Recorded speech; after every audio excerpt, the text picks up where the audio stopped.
చేసిన ప్రతి అధికారికి మీ అందరికి అమ్మవారి దయ వల్ల అందరూ బాగుండాలి, అందరికి ఆరోగ్యంగా ఉండాలి, ఈ ఊళ్ళో కాపాడే శక్తి అమ్మవారు మీకు ఇవ్వాలని చెప్పి కూడా నేను మనస్ఫూర్తిగా కోరుకుంటా ఉన్నా. అంతే తప్ప ఇది మానేసి ఆని తిట్టుకుంటే ఈయన తిట్టుకుంటే కలిసి వచ్చేది ఏం లేదు. మమ్మల్ని ఎన్నిసార్లు తిట్టే ఊళ్ళో ప్రజలు నమ్మరు. ఎందుకంటే నేను చూశారు మొన్న 5 సంవత్సరాలు పరిపాలన.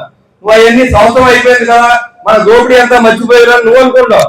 కానీ డబ్బు ఇచ్చిన ఏ వ్యక్తి మర్చిపోయి నువ్వు గుండెలో ఉంటావు. వీడు పదనప్పుడు నా 1 కోటి రూపాయలు దొబ్బేశాడు, పదనప్పుడు నా 20 లక్షలు దొబ్బేశాడు, నా సైట్ మీద డబ్బులు తీసుకున్నాడు, నా ఇల్లు మీద డబ్బులు తీసుకున్నాడు, లేదా రోడ్డు మీద డబ్బులు దొబ్బేశాడు. అన్నింటిలో నీ పాత్ర ఉందన్న విషయాన్ని నువ్వు మర్చిపోయి అవాకులు చవాకులు పేరితే నువ్వు ఎవరి గురించి మటర్ ప్లాన్ చేయించావో మీ అది కూడా నేను రేపు పొద్దున్న చెప్పబోతా ఉన్నాను. తప్పుడు అప్పుడు మాట్లాడదా ఎవరు ఈ ఊర్లో ఎక్కడ ఎవరు ఇలాంటి రౌడీ పాలిటిక్స్ చేస్తున్నారో జనానికి అర్థం అవ్వాలి. ఈ ఊరికి ఫస్ట్ రౌడీ పాలిటిక్స్ చేసింది కూర్చొని మీకు చెప్తున్నాను రాసుకోండి.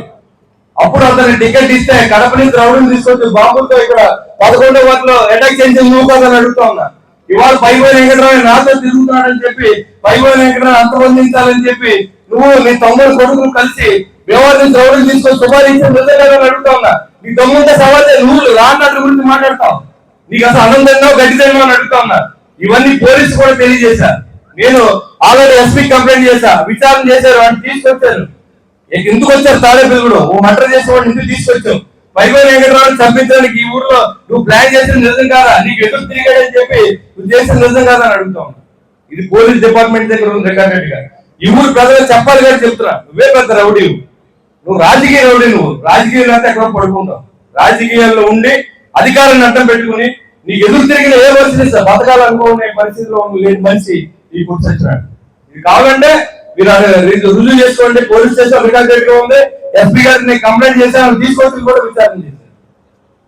ఇలాంటి పరిస్థితి ఒకసారి ఈ తారీఖును ప్రజలు తెలుసుకోవాలని నేను తెలియజేస్తా ఉన్నాను.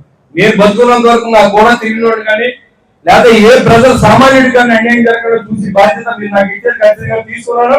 అదే విధంగా పనిచేస్తానని కూడా తెలియజేసుకుంటూ మరి ఈ రోజు ఏదైతే అవాంతిక రైతులుగా ఉన్నారో మీరు అందరినీ అవేర్నెస్ తీసుకొచ్చి తాడేపల్లిగూడెం పురపాలక సంఘాన్ని మీరందరూ కూడా మంచిగా డెవలప్ చేయడానికి కమిషనర్ కి అదేవిధంగా సిబ్బంది తక్కువ ఉన్నమాట వాస్తవం.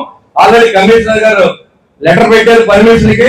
ఇదివరకు మనం వేసేసుకుంటాం లేదు, దీనికి ఒక కార్పొరేషన్ పెట్టారు.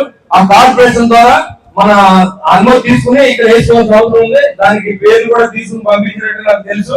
కాబట్టి తొందరలో ఆ సిబ్బంది కొరత కూడా పూర్తి చేస్తామని కూడా తెలియజేసుకుంటూ మరి ఈ రోజు మిమ్మల్ని అందరికీ కలిసి అవకాశం కల్పించిన మున్సిపల్ కమిషనర్ కి, సిబ్బందికి, వేదిక ప్రజలందరికీ మీకు ఉదయపూర్వ నమస్కారం తెలియజేసుకుని సెలవు తీసుకుంటాను.